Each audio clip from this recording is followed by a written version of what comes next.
I want to send you a message from Ukraine with love. From my boyfriend Putin? No. Ukraine, your other boyfriend. Oh. The guy who's trying to get your attention. Yeah. So an update Zelensky. That's my other one. Sorry. So I get them confused sometimes. Fam, we got to get a little update on Ukraine Gate because I found some stuff that I didn't know about. Johnny actually found a sitting congressperson doing an update that's seeing what's going on and kind of led us the way. Mm-hmm. So remember Adam Schiff's bad movie scene, fan you love?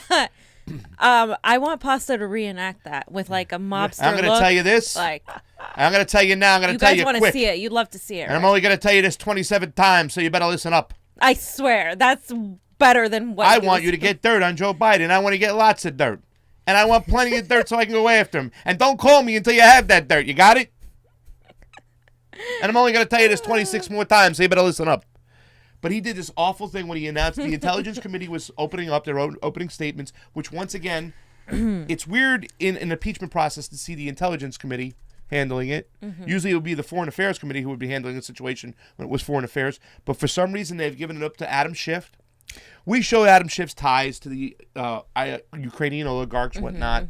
And we can just see, once again, it was another example of how are you going to impeach him on this? You're going to look so hypocritical when you are deep in there in Ukraine yourself, profiting after the coup, which once again, this is one of the reasons why I'm a Tulsi Gabbard supporter, I should say, is because of this coup I saw on live TV. It was an open coup, open regime change on live TV, making Russia the boogeyman. So when this situation happened, it set bad with me. So as we're coming back around, and like, Kim Iverson said on her show the other day, why are you picking this? This is the subject you're going to go after? This is the topic you're going to go after Donald Trump on? This? Well, not only Adam Schiff, Nancy Pelosi, but we found something out. It turns out that Trump wasn't acting like the mafioso guy that Adam Schiff was saying. Here's a letter. Okay, fam? Now check this out. This is a letter from 3 senators. 3 Democratic senators. From May 4th, 2018. Exactly. Way before the phone call. Way before any of this got in. It says, Dear Mr. Prosecutor General. Now, the letter's from 3 prominent Senate Democrats. Wow. We are writing to express great concern about reports that your office has taken steps to impede cooperation with the investigation of the United States Special Counsel Robert Mueller. As strong advocates for a robust and close relationship with Ukraine, we believe that our cooperation should extend to such legal matters regardless of politics. Ours is a relationship built on the foundation of respect for the rule of law. And accountability and accountable democratic institutions. In 4 short years, Ukraine has made significant progress in building these institutions despite ongoing military, economic, political pressure from Moscow. Woo! We supported the capacity building process and are disappointed that some in Kiev appear to have cast aside these principles in order to avoid the ire. No, the ear. No, it's ire. You can't say ear? No. The ire of President Trump. Read You were waiting. Shakespeare. I should. If these reports are true, now here's when you talk about smoke and gun. We strongly encourage you to reverse course and halt any efforts to impede cooperation with this important investigation. And they go on in the rest of the letter to set out some standards and talk about some things and things they have to do. But the last sentence says it all. If these reports are true, we strongly encourage you to reverse course and halt any efforts to impede cooperation with this important investigation. And on the second page, you can see it signed by Robert Menendez, Dick Durbin, and Pat Leahy. Ooh. So these are 3 senators who could withhold the aid, who could block the aid, who can whip votes to go against the aid. They are strong-arming him, not President Trump. I encourage you, go back and read the 5 pages of transcripts of the phone call. None of that language like we strongly encourage. It's more like, hey, man, would you look into certain things? What about this? This is where Russiagate started. This is where CrowdStrike resides. Right, because Trump was looking into the origins of Russiagate, right? He was asking about it. He wasn't asking about Biden, really. Well, he kind of pivoted to Biden. He pivoted to Biden. But because the Ukrainian government was already doing their own investigation. Because it didn't sit well with them what was happening. So they were already doing the investigation. Yes. And exactly. He's like, are you guys going to continue that Biden investigation? Right. Yes. Okay. Right. Exactly. And like we said a year ago, these particular prosecutors were trying to come to the United States to share information with Rosenstein and Sessions, the DOJ at the time, and their visas were denied because the Ukrainian ambassador denied their visas, who was an Obama appointee. Okay, she's gone now, and now all this information is coming out to light. Here's the thing we have to understand. The president is allowed to ask for this information. And I saw some progressive commentators who were saying, well, you know, this is in bad spirit right here. Yeah, he was kind of using his position to get dirt. No, he wasn't using his position just to get dirt. These are investigations that have been ongoing. They've been out there. They've been trying to talk about it. You know, there are 2 Ukrainians who were arrested by Ukrainian, not the government, but Ukrainian law system for influencing the election over here with Hillary Clinton. They were charged over there because they bragged about helping the election. He is using his position because he has that position, though. Like, it's like by default, anything he does, his position is going to matter. So yeah, there is some credibility to that statement.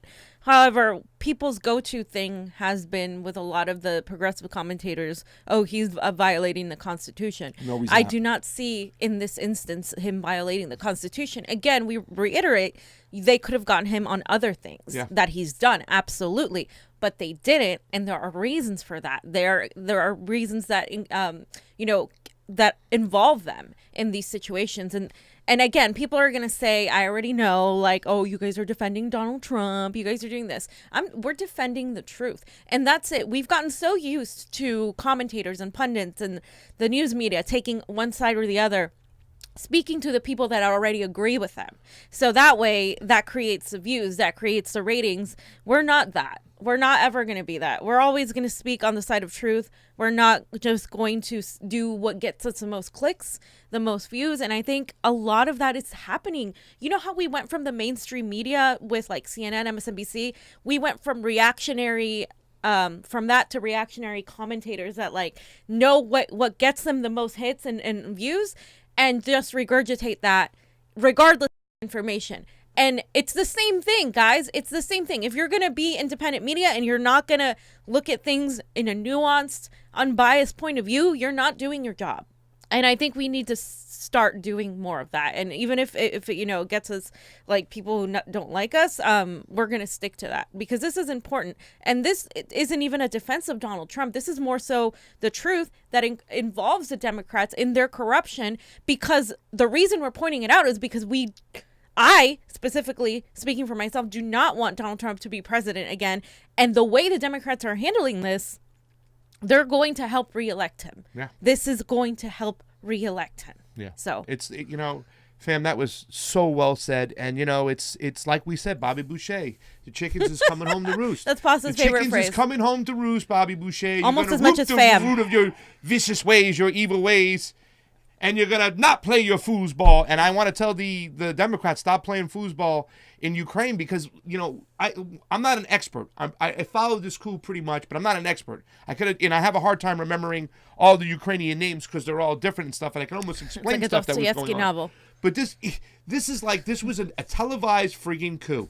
And the Democrats got behind it. Biden, Obama, Adam Schiff, Nancy Pelosi, they all got behind it. You want to go after Donald Trump, you got him on emoluments in Saudi Arabia. He's got 8 businesses he registered during the campaign. Yep. And now he's sending troops over there to protect it. But you won't go after him for emoluments over there. Why? And all this whole Ukraine thing, you're trying to concentrate on the phone call and the way the information, once again, it's like the DNC again with WikiLeaks and the election with the primary. We should be concerned not who stole the emails. We should be concerned who wrote them. We shouldn't be concerned about what happened with the phone call in the Ukraine. We should be concerned what happened in the Ukraine. Right. And that's where the fucking big sins are. Right. And that's what we're missing. Because when it comes to Ukraine, and this is why I gave Tulsi the strike, no, you will not stand behind. Anybody who stands behind this impeachment is standing behind the perpetuation of regime change, a bloody regime change in Ukraine. And I'm not for it. Yep. That's where I draw the shit line. And they're trying to tie this to Russiagate entirely. To keep the thing of Russiagate alive. And again, if you want other, thought-provoking and anti-establishment narratives, please go look at what Glenn Greenwald is saying, what Aaron Mattei is saying, what Jimmy Dore is saying. I mean, again, these are the people that consistently get foreign policy right. Yeah. They consistently get it right. We're not just making this up. And, you know, and they're journalists that I look to, especially people like Glenn Greenwald, that have always been pretty much right on the issue. So yeah, and I got to say, like, everybody involved too as well. Like, all these people that were involved that had lines right to the Ukrainian government. They were all Democratic establishment, loyalists and stuff. Right. They're, the only person that I really questioned, that I really hated on that list, and I want to see more, was Tad Devine.